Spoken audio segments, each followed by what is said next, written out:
अपने प्रश्नावली 1.1 के 5 क्वेश्चन कर लेते हैं। आज नेक्स्ट क्वेश्चन देखेंगे, क्वेश्चन नंबर 6। और क्वेश्चन नंबर 6 क्या है कि व्याख्या कीजिए कि 7 गुना 11 गुना 13 प्लस 13 और 7 गुना 6 गुना 5 गुना 4 गुना 3 गुना 2 गुना 1 प्लस 5 भाज्य संख्या क्यों है। मतलब कि ये जो संख्या है ना, ये भाज्य संख्या क्यों है, ये अपन को प्रूव करना है। अब भाज्य संख्या क्या होती है, मतलब कि कोई भी भाज्य संख्या वो क्या होती है। भाज्य संख्या भाज्य संख्या क्या होती है, मतलब भाज्य संख्या का अपन फैक्टर करते हैं। जैसे कोई ए है, वो भाज्य संख्या कब होगी, तब अपन इसके मतलब कि फैक्टर अभाज्य गुणनखंड करेंगे ना। अगर इसके अभाज्य गुणनखंड 2 आए, जैसे एक तो आया एक आया ए खुद, तो ये संख्या क्या होगी, ये मतलब अभाज्य संख्या होगी। अगर इन दोनों के अतिरिक्त अगर और कोई भी, जैसे एक कोई भी अगर गुणनखंड या फैक्टर आ गया, जैसे मतलब कि बी आ गया या फिर सी आ गया, कोई भी मतलब कि एक और अतिरिक्त गुणनखंड आ गया ना, तो वो संख्या क्या हो जाएगी, भाज्य संख्या हो जाएगी। तो अपन को यही देखना है इसमें, मतलब कि ये भाज्य संख्या क्यों है। तो चलो देखते हैं भाज्य संख्या क्यों है। पहले अपन इसको चेक करते हैं। तो ये क्या है, 7 गुना 11 गुना 13 प्लस 13। अब यहाँ पे देखो, ये यहाँ पे 13 क्या है, गुना में है, और यहाँ पे प्लस में 13 है। तो अपन 13 को क्या लेंगे, इसमें से कॉमन लेंगे। जैसे 13 को अपन ले लिया कॉमन, यहाँ पे क्या बचेगा 7 गुना 11 और प्लस 1, ये इतना बच गया। अभी यहाँ पे ये क्या है, गुना में, और ये मतलब कि कोई भी संख्या है, कोई भी संख्या जैसे ए संख्या है, तो यहाँ पे क्या आ गई 13 ए। इसको अपन आगे सोल्व करने की ज़रूरत नहीं है, क्योंकि यहाँ पे जो मतलब कि जो भी संख्या आएगी वो एक से तो मतलब कि डिवाइड होगी। एक से तो सभी संख्या डिवाइड होती है, और कोई भी संख्या है वो स्वयं से तो डिवाइड होगी और एक से भी होगी। तो इसके मतलब ये दो फैक्टर तो ये हो गए, एक तो मतलब कि स्वयं एक से हो जाएगी, एक स्वयं से हो जाएगी, और एक अपन को एक्स्ट्रा फैक्टर और क्या मिल गया 13। अपन को यही चाहिए था कि अपन को मतलब इन दोनों के अलावा इसका एक और गुणनखंड मिल जाएगा, तो ये क्या हो जाएगी संख्या। मतलब कि अभी इसमें 13 को तो भाग जाएगा, ये यहाँ पे 13 से गुणा है तो 13 को तो भाग जाएगा जो भी संख्या आएगी इसमें। तो अपन को बस यही करना था, और लिख दो आगे, जैसे क्योंकि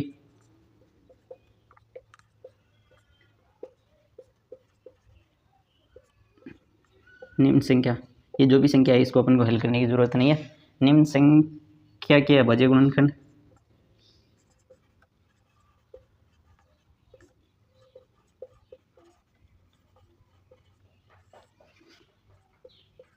2 1 और स्वयं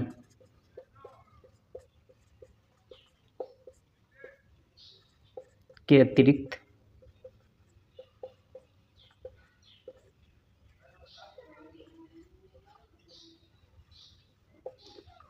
और भी है, अतः ये संख्या क्या होगी, भाज्य संख्या होगी।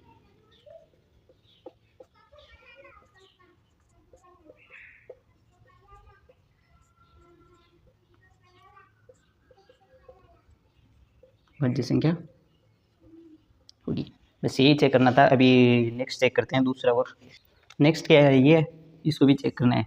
जैसे क्या है, 7 गुना 6 गुना 5 गुना 4 गुना 3 गुना 2 गुना 1 प्लस 5, ये भी भाज्य संख्या है कि नहीं है। अब यहाँ पे देखो, यहाँ पे 5 तो इसके गुणा में है और यहाँ पे 5 प्लस में है, तो अपन यहाँ से क्या ले लेते हैं, 5 को कॉमन ले लेते हैं। तो यहाँ पे क्या बचेगा, यहाँ पर इतने दे में यहाँ पे बचेगा 7 गुना 6 और 5 अपन ने कॉमन ले लिया, 4 गुना 3 गुना 2 गुना 1 को लिखो तो लिख दो ये, और यहाँ से 5 कॉमन चला गया तो यहाँ पे क्या बचेगा, 1 ही बचेगा। अब वैसे ही करना है, जैसे ये जो संख्या आई है इसको ए मान लो, तो ये क्या हो गया 5a। और अपन जानते हैं कोई भी मतलब कि भाज्य संख्या होती है उनके कितने फैक्टर होते हैं, 2 से अधिक फैक्टर होते हैं।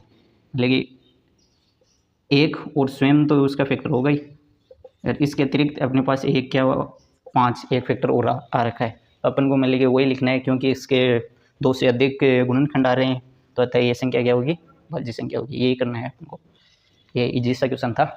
चलो अपन करते हैं नेक्स्ट क्वेश्चन, क्वेश्चन नंबर 7। ये अपनी प्रश्नावली 1.1 का लास्ट क्वेश्चन है, और ये देखते हैं कि लेकिन ये जितना बड़ा क्वेश्चन आपको दिख रहा है उतना ही इसका हल छोटा सा है। कि किसी खेल के मैदान के चारों ओर एक वर्ताकार पथ है। कोई वर्ताकार मैदान है और उसके चारों ओर क्या है, वर्ताकार पथ है। इस मैदान का एक चक्कर लगाने में सोनिया को 18 मिनट लगते हैं, जबकि इसी मैदान का चक्कर लगाने में रवि को 12 मिनट लगते हैं। मान लीजिए वे दोनों एक ही स्थान और एक ही समय पर चलना प्रारंभ करते हैं। आपके लगभग क्वेश्चन में ये आएगा कि एक ही स्थान और एक ही समय पर चलना प्रारंभ करते हैं, लगभग ऐसा ही क्वेश्चन आएगा। इसमें चेंज क्या होगा आपके करके एक ही दिशा में, बस इसका आपको ध्यान रखना है कि एक ही दिशा में, अगर एक ही दिशा में है इसका मतलब अपन को क्या निकालना है, एलसीएम। और अलग अलग दिशा में अगर चलते हैं तो इसका मतलब क्या निकालना है अपन को, एचसीएफ। बस इसी चीज़ का आपको ध्यान रखना है कि दिशा क्या है, उनकी दिशा सेम है तो एलसीएम, और दिशा अलग अलग है तो एचसीएफ। चलते हैं कितने समय बाद वे पुनः प्रारंभिक स्थान पर मिलेंगे। अभी अपन को और कुछ नहीं देखना, एक को क्या लगते हैं 12 मिनट लगते हैं और एक को लगते हैं 18 मिनट, लग दो लगी प्रारंभिक स्थान पर मिलने का समय।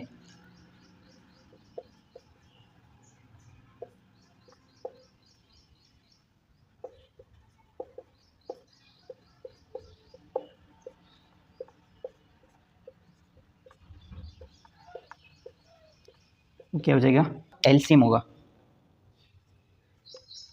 ठीक है। मतलब एक ही दिशा में तो अपन क्या निकालते हैं, एलसीएम, और अलग अलग दिशा में दौड़ रहे हैं, जैसे एक तो ऐसे दौड़ रहा है, जैसे ये मैदान है तो एक तो ऐसे दौड़ रहा हो और एक ऐसे दौड़ रहा हो, तब तो अपन निकालते हैं एचसीएफ। और दोनों सेम ही डायरेक्शन में दौड़ रहे हैं ऐसे ही, तब निकालना है अपन को एलसीएम। तो यहाँ पे एक ही दिशा में दौड़ रहे हैं तो एलसीएम ही निकालना है। तो 12 और 18 का एलसीएम क्या होगा, पहले तो इनके फैक्टर करते हैं 12 और 18 के, 2 गुना 3, 12 के क्या फैक्टर क्या हुए, 2 गुना 3, और 18 के फैक्टर क्या हुए, यानी बजे गुणनखंड 3 गुना 3। अब एलसीएम निकालना है, मतलब जो है वो लिख दो, 2 है और 3 है। अब इनकी मैक्सिमम बात, इसमें 2 कितनी बार आया हुआ है, 2 बार, और इसमें 1 बार, तो मैक्सिमम किस में आया, 2 बार, तो इसकी पावर में 2 लिख दो। उसी प्रकार इसमें मैक्सिमम 3 इसमें आया हुआ है, कितनी बार, 2 बार, तो इसकी पावर लिख दो, 2 की पावर 2 4 और 3 की पावर 2 9, 9 चौक 36 मिनट बाद वो दोनों प्रारंभिक पॉइंट जो यहाँ से स्टार्ट किया था ना, यहाँ पे आके मिलेंगे। यही है, ये अपनी प्रश्नावली 1.1 कंप्लीट होती है। नेक्स्ट अपन करेंगे प्रश्नावली 1.2, वो अपन कल की क्लास में करेंगे।